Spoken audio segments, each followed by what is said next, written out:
DJ Bapi presentation.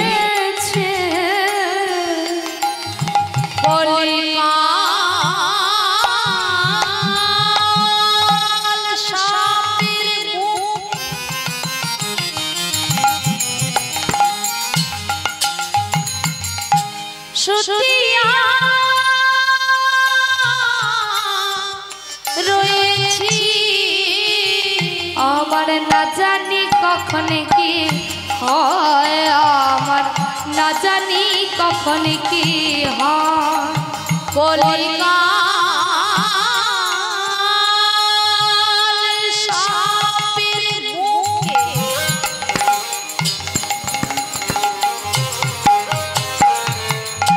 শুতিয়া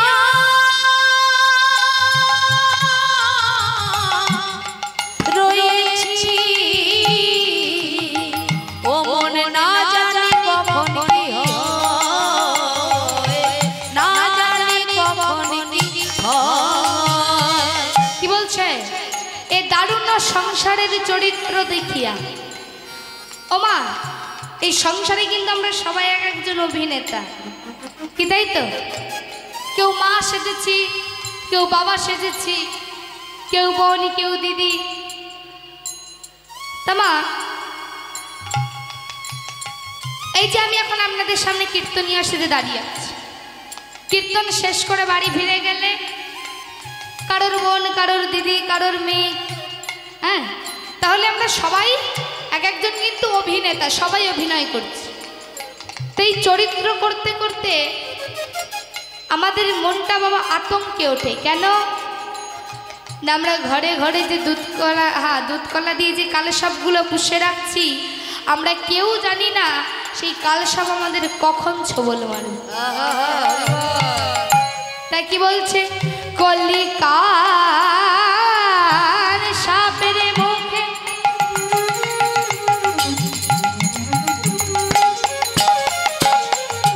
শুতিয়া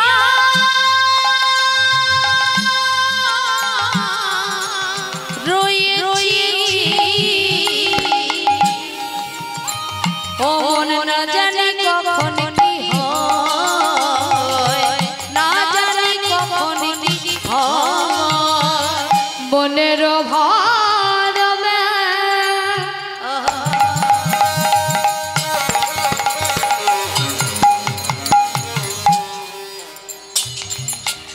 অনিরে সে বিনু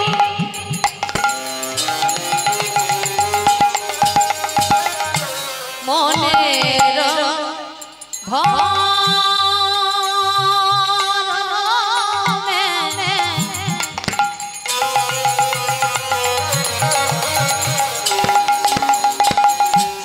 অনিরে সে বিনু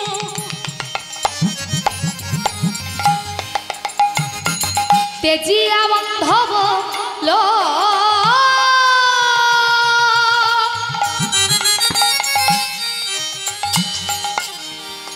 ওই কাচের ভরমে মানিক হারানো এখন হয়েছে ওই কাছে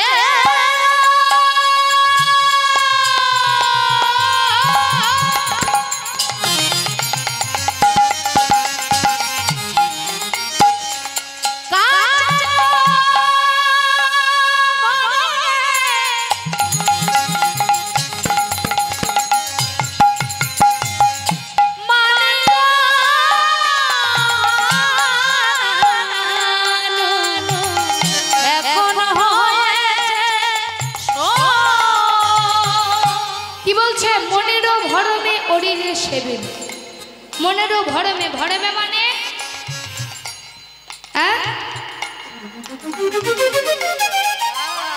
ভরমে মানে কি? ভুলে ভুলে, ভরমে মানে ভুলে। তা মনের ভুলে অরিরে সেবিনু, অরির অর্থাৎ অরির মানে কি? শত্রু, বলছে মনের ভুলে আমি শত্রুকে আপন করেছি, তেজিয়া বান্ধব লোক আসলে বন্ধুকে আমি ত্যাগ করেছি। ওমা, এই জাগতিক জগতে আমাদের শত্রু কারা? আমাদেরই যত আপনজন, আমাদেরই যত আপনজন প্রিয়জন তারাই আমাদের শত্রু। ওমা, ফুটবল খেলা দেখেছো? ফুটবল খেলা দেখোনি? দেখো গল্পই মত্ত হয়েছে। বলছি ফুটবল খেলা দেখেছো কি? এইবার হ্যাঁ, গল্প নয়, এদিকে কি দেখেছো? কারা কারা ফুটবল খেলা দেখোনি একটু হাত তোলো দেখি। বাহ, এবার কারা কারা ফুটবল খেলা দেখেছো জোরসে একটু লুধ্বনি দাও দেখি।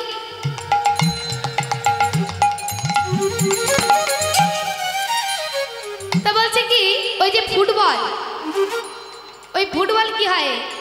এক খেলোয়াড়ের কাছ থেকে আর এক খেলোয়াড়ের কাছে, আর এক খেলোয়াড়ের কাছ থেকে আর এক খেলোয়াড়ের কাছে, এই হয়তো। তখন ফুটবল মনে মনে ভাবে কখন আমি গোলকিপারের কাছে যাব। কেন না, সে হয়তো আমাকে লাথি মারবে, কিন্তু তার আগে তো পরম স্নেহে বুকে জড়িয়ে নেবে না। তাই না, আমরাও ওই ফুটবলের মতো বড় ছেলের কাছে লাথি খেয়ে মেজো ছেলে, মেজো ছেলের কাছে লাথি খেয়ে সেজো ছেলে, সেজো ছেলের কাছে লাথি খেয়ে বৌমা। তখন আমরাও মনে মনে ভাবি কখন আমরা দয়াল দীনবন্ধুর কাছে পৌঁছাব। কেন না, সে কিন্তু দুটি হাত বাহির হয়ে দাঁড়িয়ে আছে, কখন তোমার প্রিয়জনেরা তোমাকে লাথি মারবে আর সে পরম স্নেহে বুকে তুলে নেবে। তাই বলছে মনেরও ভরমে অরিটের শিবিনু, মনের ভুলে আমি শত্রুকে আপন করেছি, তেজিয়া বান্ধব লোক আসলে বন্ধুকে ত্যাগ করেছি। আর কি বলছে, ওই কাচের ভরমে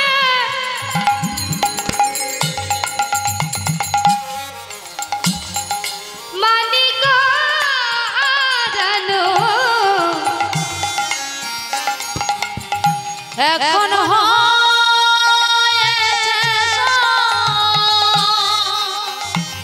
সুখের লাগিয়া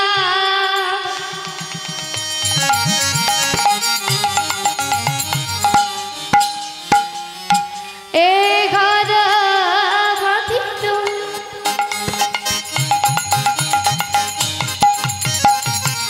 সুখের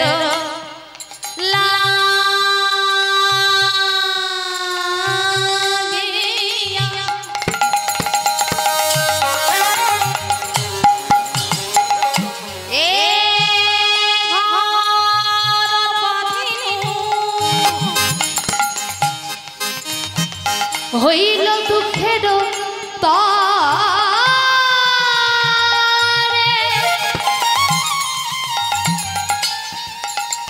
ওই জ্বলন্ত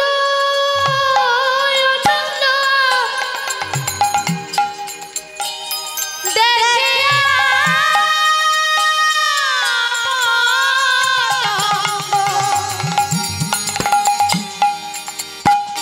জয়ছে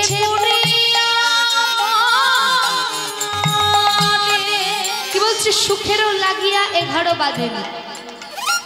কিবা আমরা সংসার করি কিসের জন্য? একটু সুখ পাবো বলে। এখানে বলুন তো কারা কারা সংসারে থেকে সুখে আছে? হাত তুলে দেখান দেখি। কেউ নেই, নেই? আচ্ছা, সংসার থেকে আছো সুখে? ও একদিন যদি রাত্রে আমাদের বাড়িতে একটু থাকতে বলি, বলে না না আগে বউয়ের কাছে যেতে হবে, না গেলেই মারবে, বলে নাকি সুখে আছে। আমার এখানে আপনারা কারা কারা সুখে আছেন একটু হাত তুলে দেখান দেখি। কেউ নেই, বলে সবার ঘরে কিছু না কিছু নিয়ে অশান্তি লেগেই আছে। তা আমরা সংসারটা বাঁধি একটু সুখ পাবো বলে, কিন্তু সেটা কিসে পরিণত হয়ে যায়? দুঃখে পরিণত হয়। তে বলছে সুখেরও লাগে ঘর বাঁধিনু, হইল দুঃখেরও তরে। সুখের জন্য ঘর বাঁধি, কিন্তু সেটা দুঃখে পরিণত হয়।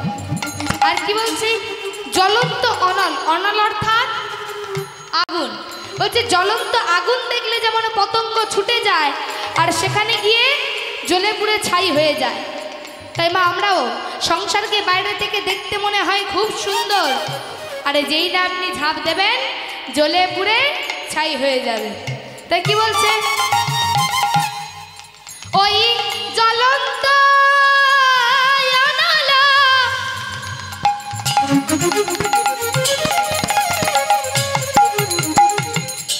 দেখিয়া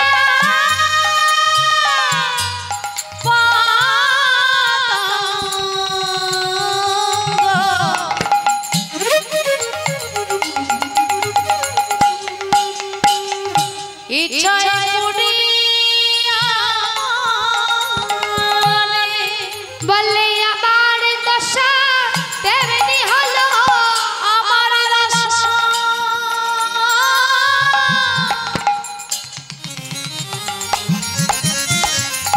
তেমনি হলো, বলে আমার দশা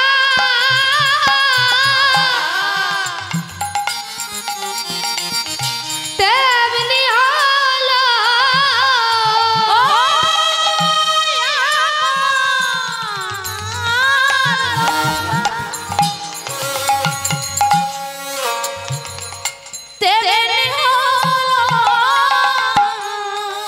সবাই থাকতে হরি ভজলাম না রে, আমার দশা তেমনি হলো, সবাই থাকতে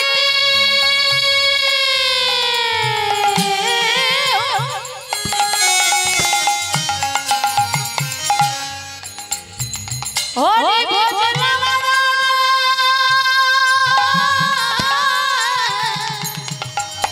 আমার দশা সবাই থাকতে হরি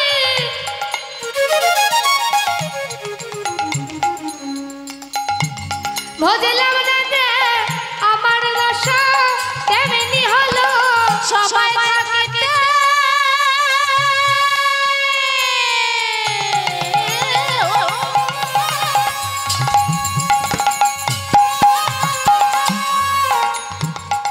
ভজলাম না, আপন করে দশে সব হারাইলা, ভজলাম না দশে সব হারাইলা, আপন করে দশে সব হারাইলা, তাই হরি বল হরি বল হরি বল, ভজলাম রে আমাদের দশা তেমনি হলো, আবার জ্বলন্ত অনল দেখিয়া জ্বলছে পুড়িয়া রে, জ্বলন্ত অনল দেখিয়া জ্বলছে পুড়িয়া রে। ও মা, ওই অসহ্য যন্ত্রণায় ছটফট করতে করতে অচৈতন্য হয়ে পড়েছে গোপাল। এখন মা নিস্তারিণী ঠিক মধ্যাহ্নকালে স্বামীর জন্য খাবার নিয়ে এসেছে, কিসে করে জানেন মা, একটা নারকেলের মালাই করে, একটা নারকেলের মালাই করে জল এনেছে নিস্তারিণী। আহা, ঠিক মধ্যাহ্নকালে নিস্তারিণী স্বামীর জন্য খাবার নিয়ে এসেছে, কিসে করে জানেন, একটা কলার খোলাই করে। মহাজন এক পাশে দাঁড়িয়ে বলছে, দেখ বৈষ্ণব অপরাধের কি জ্বালা, তুই এমন অপরাধ করেছিস যে শেষের দিনে তোর একটা থালাও জুটল না। চপল গোপাল বলছে, আহা, নিস্তারিণী এসে ডাকছে, এই যে বলি খাবার এনেছি খেয়ে নাও। সারা দিচ্ছে না দেখে নিস্তারিণী মনে মনে ভাবছে, কি রে স্বামীটা কি তবে মরে গেল নাকি? তা ভালোই হয়েছে, মরে গিয়ে নিজেও বেঁচেছে, আমাকে একটু মুক্তি দিয়েছে। যাই হোক, সৎকারটা তো করতে হবে। নিস্তারিণী নবদ্বীপের প্রতিটা দাঁড়িয়ে দাঁড়িয়ে গিয়ে বলে এলো, কিন্তু কেউ এলো না সৎকার করতে। এখন মা কেউ আসছে না সৎকার করতে, এখন চপল গোপাল আহা নিস্তারিণী মনে মনে ভাবছে না না, যা করতে হবে এই দিনের আলোতে কোনো কাজ হবে না, যা করতে হবে রাতের অন্ধকারে চুপি চুপি করতে হবে। তাই যেই না রাতের অন্ধকারটা ঘনিয়ে এসেছে, নিস্তারিণী মাথায় ঘোমটাটা টেনে চুপি চুপি চলেছে হাড়িপাড়া। কেন না সেখানে দুজন ডোম বাস করে। কেন রাতের অন্ধকারে চুপি চুপি যাচ্ছে? কারণ ওই যে বললাম তখন জাতি বিচার ছিল, ওই নিস্তারিণী তো ব্রাহ্মণ ঘরের কুলবধূ, আর যাচ্ছে কোথায়? হাড়িপাড়ায়। সেখানে নিচু জাতের মানুষ বাস করে, দিনের আলোতে গেলে নানা লোকে নানা কথা বলবে। তাই যেই না রাতের অন্ধকারটা ঘনিয়ে এসেছে, নিস্তারিণী মাথায় ঘোমটাটা টেনে চুপি চুপি চলেছে হাড়িপাড়া। হাড়িপাড়ায় এসে ডাকছে, এই রামুয়া, বলি এই হারিয়া, বলি তোরা সবাই গেলি কোথায় রে? রামুয়া বলছে, কে মা তুমি? চুপ, আস্তে কথা বা আস্তে, লোকে শুনতে পাবে। শোন, আমি হলাম নিস্তারিণী, আর আমার স্বামী মস্ত বড় এক পণ্ডিত ছিলেন। এই কদিন ধরে স্বামীটা কুষ্ঠরোগে ভুগছিল। আজ দুপুরবেলায় স্বামীটা আমার মারা গিয়েছে, তা তোরা একটু চল, গিয়ে সৎকারটা একটু করে দিবি, চল। এখন মা যেই শুনেছে কুষ্ঠরোগের রুগী, মানে না না আমরা যেতে পারবো না, শেষ বয়সে কি কুষ্ঠ কাঁধে বয়ে মরবো নাকি, আমরা যেতে পারবো না। নিস্তারিণী বলছে, মনে মনে ভাবছে না এদের মুখের কথায় কাজ হবে না, এদেরকে একটু লোভ দেখাতে হবে। তো বলছে, শোন, আমার এই গলায় সোনার হারটা দেখতে পাচ্ছিস, এই হারটা আমি তোদেরকে দিলাম, আর এই যে সোনার আংটিটা এটাও তোদেরকে দিলাম। বলি এবার যাবি তো? এখন মা কলিকালের লোভ বড় লোভ। এখন মা ওই সোনার হার আংটি পেয়ে এদিকে রামুয়া বলছে, এই হারিয়া চল সৎকারটা করে দিয়ে আসি, নাহলে সব সোনার হার আংটি আর কিছু পাবো না। তারা ওই রামুয়া হারিয়া সঙ্গে করে নিয়েছে একটা লম্বা বাঁশ আর কিছু দড়ি সঙ্গে করে নিয়ে চলেছে। এখন মা নিস্তারিণীর সঙ্গে এসে নিস্তারিণী বলছে, ওই দেখ ওই গোয়াল ঘরে আছে। হারিয়া বলছে, হ্যাঁ রে, স্বামী বেঁচে থাকতে তো বড় ভক্তি দেখাস, আর স্বামীটা মারা গিয়েছে আর এই গোয়াল ঘরে ফেলে রেখেছিস। হারিয়া বলছে, এই তোর অত কথায় কাজ কি রে, যেটা করতে এসেছিস সেটা কর। এখন মা চপল গোপালের দেহটাকেই বাঁশের উপরে তুলে এবার শক্ত করে দড়ি দিয়ে বিধে নিয়ে চলেছে। বলো হরি হরি বল, বলো হরি বলো হরি বল। নিয়ে এসেছে শ্মশান ঘাটে, ভালো করে চিতা সাজিয়েছে। এবার গোপালের দেহটাকে চিতার উপর রেখে তাতে আরও কিছু কাঠ চাপা দিয়ে এবার কিছু পাট কাঠি জোগাড় করে যেই না চিতায় আগুন দিয়েছে, গোপাল চিৎকার করে বলে উঠল, আমি মরি না, আমি মরি না, আমি মরি না, আমি মরি না, আমি মরি না।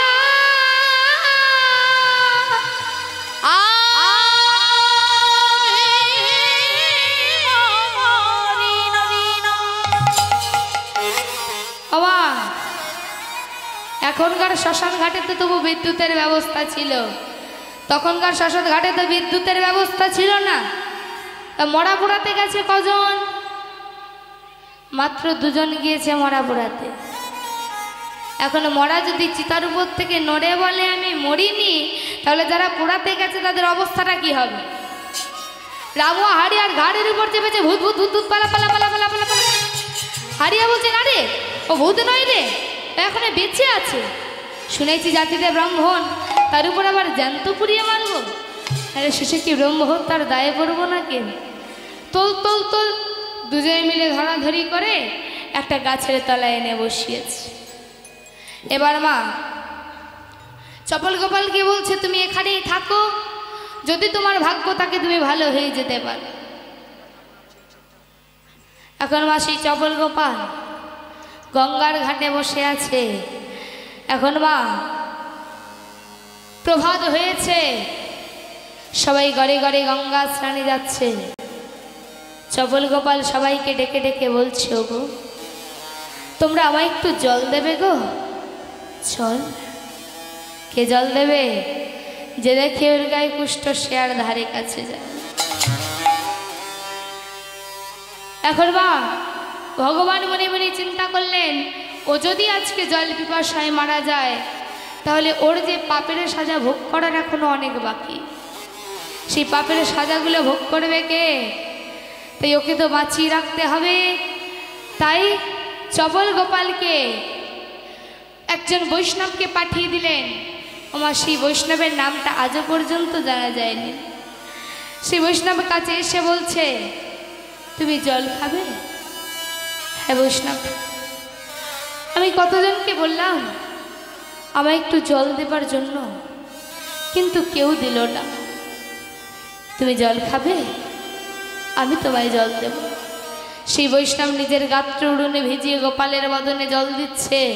আর খাবি না? বৈষ্ণব, আর খাবো না। আচ্ছা বৈষ্ণব, এই নবদ্বীপে কি এমনই কেউ নেই যে আমার এই কুষ্ঠ যন্ত্রণা হতে মুক্তি দিতে পারে? আচ্ছা, তোকে যে মুক্তি দেবে সেই নবদ্বীপেই আছে। সে কে জানিস? দয়াল শ্রী গৌর হরি। কিন্তু বৈষ্ণব ঠাকুর, আমি তো চলতে পারি না, আমি তার কাছে যাব কেমন করে? শোন, তোকে তার কাছে যেতে হবে না। তুই যেখানে আছিস সেখানে থেকেই শুধু তার নামটা নিয়ে যা। দেখবি নামের টানে নামে তোর ঠিক তোর কাছে এসে ছড়া দিয়েছে।